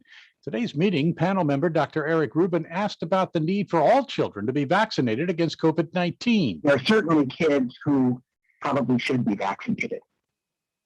The question of how broadly to use it, though, I think is a substantial one. The vote was unanimous with 1 abstention. The FDA isn't bound by the panel's recommendation and is expected to make its own decision within days. If it does, there's still another step. Centers for Disease Control and Prevention would have to decide whether to recommend the shots and which youngsters should get them. A police officer in Pontoon Beach, Illinois, a suburb of St. Louis, was checking out a possible stolen pickup truck when he was shot and killed this morning. The gunman was later taken into custody. Police from other towns have taken over patrols because Pontoon Beach officers are so shaken by the shooting. I'm Tim McGuire. Finding the right Medicare plan may feel impossible, but now it's anything but. With Walgreens Find RX coverage tool, you can compare plans online, over the phone, or in person, making Medicare easier than ever.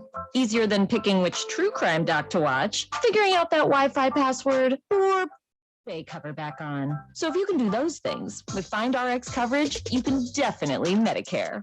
Find the plan that's right for you by visiting walgreens.com/Medicare.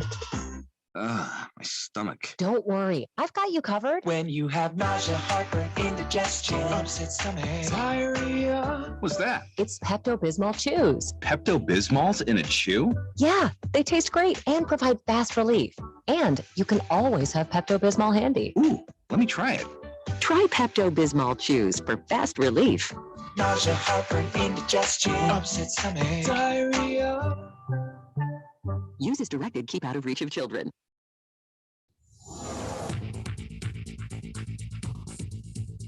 For Devil Radio 92.7 FM and WTTN 1580 AM, I'm Luke Mathers with your headlines.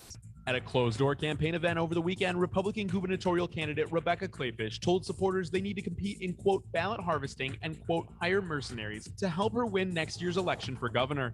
20 minutes into a speech at a Door County Republican event, she asked supporters who were recording to stop at that point because she wanted to share campaign strategy, according to the video obtained by the Milwaukee Journal-Sentinel. Kleefisch noted after using ballot harvesting and hiring mercenaries to win in 2022, she would ban those practices. Yesterday, the Madison Metropolitan School Board unanimously approved the 2021-2022 budget of close to $538 million. Due to budgetary constraints from the Republican-authored state budget, the school district's budget will include a more than 8% increase in property taxes on the average Madison home. You're listening to Devil Radio.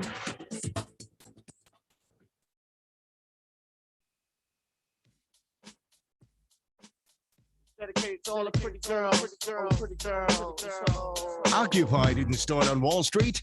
It started on our street. Tom and Krutz, the Devil's Advocates. Welcome back to the Devil's Advocates Radio Show. Folks, we take your phone calls here, 844-967-2789. Real quick, though, I've got a few more comments. A fairly wealthy guy, Mitt Romney. You remember him, guy paying like 10%-ish, on his taxes when he's running for president. How generous of him. You know how Mitt Romney, in no small part, avoided taxation similar to, let's say, his employees? Well, he had the Romney Family Trust. The Romney Family Trust, just like everybody does, is a charitable entity, of course, directed by the Romney family and a grandfather just for, old money people. So the Romney Family Trust, effectively, he can lower his personal tax rate by giving money to his family charity. It is all kinds of double dealing. I wonder if the Trumps were trying to do that, but they just weren't smart enough to get it done. So they completely overdid it. The Trumps, if you believe the reporting, the Pulitzer Prize winning reporting at the New York Times, no, the Trumps had a whole different scheme. and they're being investigated for their Westchester County golf course. And part of their scheme, and this prime example, they said the golf course was worth as much as like $105 million. Until the taxing authority came, then it was worth $1.5 million. You see the disparity there. So they are truly committing fraud. Now, what Romney's doing is a morally bankrupt thing to do, but probably completely legal under the current tax codes. So it's important to distinguish. Not accusing Romney of criminality, not in the same way the Trumps have been alleged. Let's play Mitt Romney, though. Poor ultra millionaire, probably not a billionaire yet, but give him time. He'll get there. Mitt Romney bemoaning the billionaire tax, cut 60. I'm happy to pay my fair share. I'm sure billionaires are too, but let's not create a system that jeopardizes our economic engine of creating new businesses. Because I'm the job creator and I'll go galt on you. How much of that money that they make is actually going into circulation and helping the economy right now? Oh, wait, they're hoarding it. See, if you give money to the lower class people, they will spend it all and go right into the economy directly. Huh. Come on, man. Romney probably bought a yacht last year. Yeah, one company gets that money. Good for them. More from Mitt Romney, cut 61. These billionaires who have a lot of money, obviously, and invest in the stock market, if you have public stocks, why, you're going to get taxed if they go up in value. Yeah, no kidding. Just like everybody does, Mitt. But when that's the entirety of your source of income, you don't pay any FICA, you don't pay any SUDA, and then you can, let's say, divert tons of your family's, wealth over to a family trust and shield it from taxation. Well, the average Joe just doesn't have that sort of tax shelter at his disposal, Mitt. A little bit more from Romney, I hate him, I love him. Mostly I hate him. Cut 62. The Elon Musks of the world, the Steve Jobs, the Bill Gates, these people who build these enterprises, they'd be forced to sell half their holdings every time their private company's value grew. Or perhaps reinvest or do something to shield that windfall. Let's say spend it down, give it to their employers in the form of higher wages. You know what? People act like there's no way not to get taxed on my profit. No, there's a million ways not to get taxed on your profit. You just got to spend down your profit. It's funny because that's exactly what happened when they're talking during the time that they said, let's make America great again, during that prosperous time where everybody had to work, have one job, and you can get a car and you can go and get education. You just try hard enough and you work hard enough, you can make it. That's back when that was happening. That's the America that they wanted to make great again. And now we're trying to do that. And they're like, but you're going to kill the people who will do nothing to help you. Well, this economy has already killed the middle class. The middle class used to encompass about 2/3 of the American people. Not anymore, less than half. 49% of the American people can actually classify themselves predicated upon income in the middle class, air quotes. And by the way, there's a migration of wealth away from the lower brackets of income to the upper brackets of income just this past pandemic. You can quantify that right now. It's exactly the amount the lower class lost is what the upper class, the upper 1% has gained. It's almost like it's a net sum gain. If everybody goes to Amazon, Jeff Bezos gets rich. 844-967-2789. Still time for your opinions. Our pal Joe from Stevens Point. I know you've never been down for the rich people, Joe. Welcome back. What do you got for us? Hey, I was reading in Bloomberg Finance this morning that Elon Musk he set a record. He made $35 billion in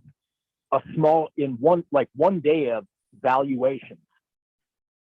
It's stunning, but we're so used to it now, that it's not even shocking anymore because, it's kind of like Robin Leach's Lifestyles of the Rich and Famous. And, they'll pay 8% max. Most of the time they don't pay anything. And that's the problem. Amazon doesn't pay taxes. Starbucks doesn't pay taxes. GE doesn't pay. It's like tax fraud fatigue. And this is why, I'll tell you what, dude, I was sorry to hear that you kind of poo-pooed the talk about the Build Back Better Biden plan, because I'll tell you what, if we don't get that thing through, dark times are coming, my friend, because it means that we can't deliver on anything. Okay, Joe, but what makes you think I'm cheering against it? I just don't like, you could have named it something smarter. I don't care for the messaging. I want the outcome. I want the deliverables for the American people. I want the investment in our future, Joe. I think I'm with you on this one, man. I don't know why you mischaracterized me, man. Well, you were poo-pooing it. You were saying, you were apologizing that I'm sorry I have to go into the Build Back Better plan. Well, only because they can't pass the Build Back Better plan, Joe. If you get a passed piece of legislation for Joe Biden to sign it, dude, I want to be blowing the horn here all day long. I want to be bragging about what the Democrats delivered for the nation forever. But yet, here's the problem. They haven't delivered yet, Joe. It's still infrastructure week. And you know what a joke that became under Trump? It's starting to become the same sort of joke under Biden. Yeah, absolutely. But now, pardon me, if we just harken back to, this is the Obama pace. And this is the thing that really got us spanked in the 2010. We brought Republican health care to the table. And we've been getting punked as Democrats so hard for 40 years. And this is it. We've built, the system barfed up Donald Trump. And if we can't get back voting protections, let alone unable to deal with gerrymandering, I mean, talk about getting double punched. And then not only that, letting the Republicans run narrative of oh my God, look at Bidenflation. Everything's out of control. This is because Democrats don't sign the front of paychecks. They don't run businesses. They don't know how these things work. But at the end of the day, I can't tell you, I am going to work for political campaigns to get Democrats elected. But if I can't make the case during a time like right now on why we couldn't get anything done, it's going to be a horrible political season. And they're already projecting that it's going to be. It doesn't have to be like that. We've got to deliver, but we've got to discover who we're going to be as Democrats, Rudy. Very crucial. Joe, I don't disagree with anything you just said. Although, give me time. I could pick it apart. But ultimately, buddy, I'm not cheering against. I'm cheering for. I want action now. I'm Veruca Salt. I want instant gratification. I want deliverables for the American people. I want Joe Biden to get on that plane to that international green energy conference and be able to say, we actually care about this issue here in the United States. Not that we have gutted our programs for the deference of Joe Manchin and coal interest and petroleum interest. We've been living our lives that way for the last 150 years. So anyways, Joe, no, I'm cheering for it, man. I want it to happen. 844-967-2789. CJ from Madison, a conservative. What do you got for us today, CJ? Well, again, I got to preface that our commander cut and run, left thousands in Afghanistan. The U.S. State Department, and I'm trying to make your point, so give me a second, CJ. The U.S. State Department did acknowledge the number of Americans, quote unquote, left behind in Afghanistan. The number currently stands at 450, which is a larger number than the administration acknowledged prior. So, CJ, I'm all into facts, my friend. You're right if you said about 450 Americans remain behind. One is too many. Thank God for Senator Joe Manchin and Sinema, because you would never vote for Joe Manchin, CJ. Come on, man. If you lived in West Virginia, you'd be voting for Blankenship, the coal exec. Well, you know what? After filling up my car, you're damn right I would. Why don't you get an electric car? You wouldn't have to fill up the car.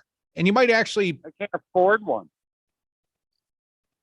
But you can afford a gas-burning car. No, I like driving my Corvette too much, actually. Oh, big shooter, Corvette. This Biden economy, the previous caller, Joe, the dark days are already here. everything that this name something, the border, inflation, because that is a tax. It is a tax on what we buy. Inflation is going to go up if this. So what's your solution? President Trump's in charge, and don't tell me he'd somehow govern through better attitude and it'd all be better. What specific avocations of Donald Trump would solve any of the problems you've enumerated every time you call, CJ? Tell me how to solve any of these problems. How about lowering unemployment like he did to lower for every demographic known to mankind? Lower unemployment. CJ, all the extended unemployment, it all ran out. And the lie they were telling you on Fox News that all the lazy workers were sitting home. About the Trump economy versus the Biden economy. Trump's economy was booming. You can't deny that. And then an international pandemic happened. And while your guy was in charge, over 700,000 Americans died, and your guy was dead at the wheel, dead at the stick. In fact, discouraged people from wearing masks. So CJ, when you compare, the bad governance of Joe Biden compared with your guy, it's not even close, CJ. Your guy killed, according to his own health director, Dr. Birx, said today, your guy was responsible for about 300,000 American deaths through his inaction or specific political actions in the face of an international crisis. Dude, do you not remember the pandemic? What happened to the Trump economy? It wasn't Joe Biden. It was a pandemic, you moron. And your guy didn't do anything to stem that pandemic. And lots of Americans died. So you wonder where the workers are? They're out in the cemetery, CJ. 844-967-2789. Man, the Trump economy also was helped by, the Obama economy that ushered in. Well, but beyond that, it became the Trump economy at some point. The stock market rallied. But we've had cheap money policies forever. I mean, you can borrow money at 0% if you're a bank. We've had these influxes of money. They were buying bad corporate debt for the first time in American history. That was a Trump policy. And there's been a constant sugar rush. I mean, Trump gave the tax cuts. Well, the average American citizen didn't benefit from the Trump tax cuts. The average American citizen, had half of their FICA SUTA set aside? Didn't have to pay it now, just have to pay it later? That's no benefit. That's pay me later. Come on, CJ, you got to be a little smarter. And quite frankly, when you admit your president killed a lot of American people, then we can talk about the bad stuff Joe Biden may or may not be doing. Come back with us. One segment left. Your phone call could be next. 844-967-2789. Now he's on my list.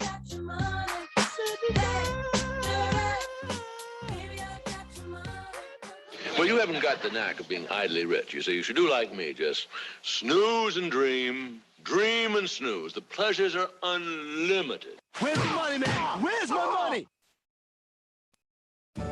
Hi, this is Brad from Zero Res. If you need someone to help with your carpet cleaning, business or residence, please give us a call.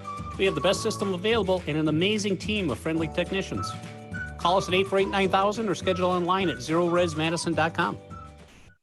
At Chad's Design Build, our tagline is building a better world, one remodeled home at a time. Simply stated, we want to be a part of the solution to leave the world better than we found it. That's why we've invested in a 20 kilowatt solar array, which provides over 90% of our electrical demand at our shop, office, and design studio. And that's why we invest in local causes which provide opportunities and which confront structural inequality. At Chad's Design Build, we are proud to partner with you, building a better world, one remodeled home at a time. Hey, this is Rocker, and I'm back on the patio at Salvatore's Tomato Pies on East Wash. I'm having a brand new cocktail you just have to try. It's called Divide and Concord.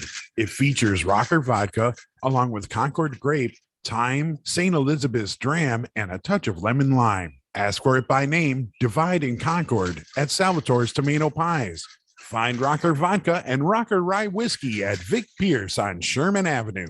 Please drink responsibly. President Trump lost the election. Joe Biden won the election. Collectively, Republicans got 1.661 million votes, 51,000 more votes than Trump got. He exhausted his cases. He exhausted the court challenges. All the Republicans voted for Trump the way they voted for the assembly candidates. He would have won. It was not rigged. It was not stolen. Donald Trump lost the election. Joe Biden won the election. It's really clear. This message was paid for by the People for People Corporation. Donate online at p4ppc.org. Madison, you say what? Each weeknight from 5 to 6, don't miss out on a single day of the Earl Ingram Show right here on Devil Radio 92.7 FM, 1580 AM. Taking on Radio Talk Radio on both sides of the dial from Cross Plains to Cottage Grove. Devil Radio 92.7 FM and WTTN 1580 AM.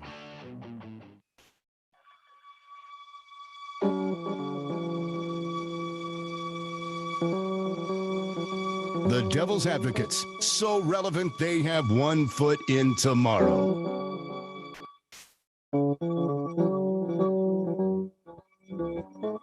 Welcome back to the Devil's Advocates Radio Show, the Tuesday 4 o'clock happy hour. It rolls on. Your phone calls always appreciated. And Betsy, I see you, and very soon everyone will hear you. But be patient for a moment longer, sister. Katrina Vanden Heuvel over at the Washington Post offers an opinion piece. The headline of this article: campaigning from the middle won't save Democrats.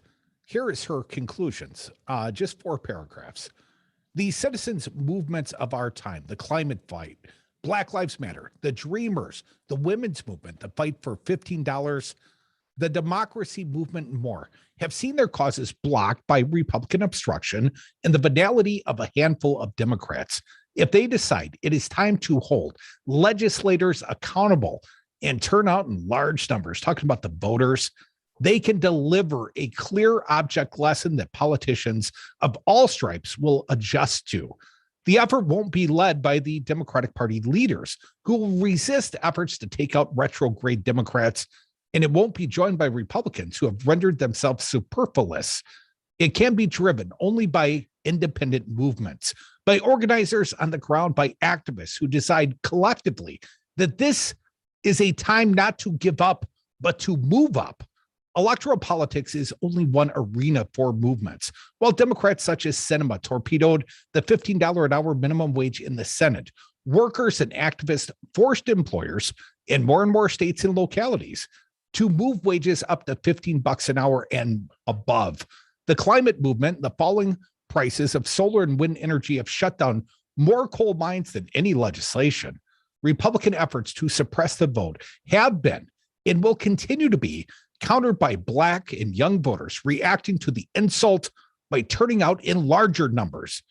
As progressive movements have won the argument on issue after issue, politicians are always a lagging indicator. They only scramble to lead the march when it is already too big to ignore. After witnessing the Democratic dysfunction in Washington, the only question that matters is how big and passionate the march will be. I'm talking to you people, you in this fair audience. You are the difference makers. It's not the Democratic Party, I'm sad to say, and it's certainly not the Republican Party. If we want change for the better in this nation, each and every one of us has to be more politically active. We have to get involved. We have to do our parts. We have to create and organize from the grassroots. And I know that's our audience. That's who we're talking to right now. And we got to do it now while it's peaceful, because we talked about wealth disparity earlier. Right now is one of the biggest gaps in wealth disparity in the world's history. And every single time that the wealth gap is huge, it ends poorly, very poorly for everyone. I'm talking about the Bolshevik Revolution. I'm talking about the French Revolution. I'm talking about the hostile takeover of Cuba. I'm talking about everything that has to do with death, destruction, and very bad things. So unless we go and actually deal with something now from a grassroots standpoint, from things that people want to take care of the actual people, people are going to be ignored for only so long before something worse happens, and something worse and organized happens. It's not just the right that's going to be crazy either. People are fed up. and we got to do something actually sane now before the insanity begins. Well, didn't you hear Elon Musk's remedy? Let them eat cake. Oh, very good. 844-967-2789. The French Revolution didn't work out so well for Marie Antoinette and Louis XIV, if I recall. Yeah, those Bolsheviks didn't work out for most of the entirety population of Russia, as well as the royal family either. Betsy, our pal, how you doing, sister? Well, great. I'm glad you got a little bit on CJ there because he's like so full of poo. You know. Well, that's a nice way of saying it. Just a poser, CJ. You're just a poser, man. You're one of us, and you know it. What a loser. Yeah, get real. Well, you know, he's driving one of those 1970 style Corvettes, you know, like the guy drove in Boogie Nights with the fiberglass body panels. You know, that, you know, he's not driving like that shiny new 2021 Corvette that looks like a Ferrari. He's driving the one where, you know, the T-tops from 1978. The best year of his life. I'm an idiot. Oh, my goodness, CJ. Get over yourself. God. Really?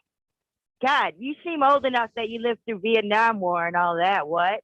Oh, you really like to fight in Afghanistan? Oh, really? You know, we told those people to get the heck out. And Trump, he already signed a treaty with the Taliban. So what are you going to do, huh, CJ? Oh, don't use facts, timelines, or logic, Betsy. They don't work here. Oh, my God. Yeah, our country's in trouble, that's for sure, because we've got CJs who grew up in Wisconsin, by the way. What the heck, man? Get real. You like monopolizing our farmers? You like that? You don't want people to have Social Security, do you, CJ? No, because they work their butt off for it. And then when they get too old, what are you going to do, CJ? Lock them up? Put them in a nursing home to die? You know what? I bet you live alone. I'm so sick of you, CJ. Keep calling, man. You get my Irish up, and I like it. All right. Have a good one, guys. Bye. All right. Take care, sister. I don't want to get her Irish up. She'll go full Betsy on us. 844-967-2789. Irish and all comers. Joe from Madison, you're next. Welcome. Well, I can hardly top Betsy. She has fire, that girl. She definitely has fire, and it's needed. And it's also facts are needed too. Betsy alluded to this, that the Americans in Afghanistan, it's important to understand some of those people have a dual citizenship, and some of those people have very strong reasons for wanting to stay in Afghanistan. They ignored 17, 18 emails were sent, and other messages were sent out to people who were still in the country saying, you gotta leave. You gotta leave now, and we will pay for your flight home. So the door was left open by the American government. They knew that people had to leave, and they told them to leave.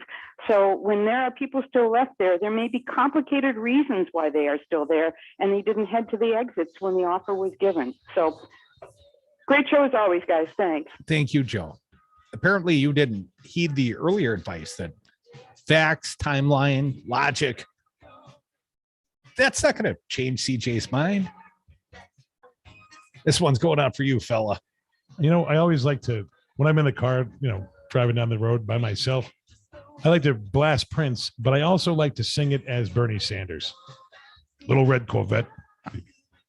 Got an ass like I've never seen. It must be a limousine. It just gets in my head and I can't stop thinking about Bernie singing Prince. You know, I had a little red midlife crisis. I got to think his teal green with T-tops. Come back tomorrow and join us on the airwaves. Keep it locked. Devil Radio 92.7. Earl's next.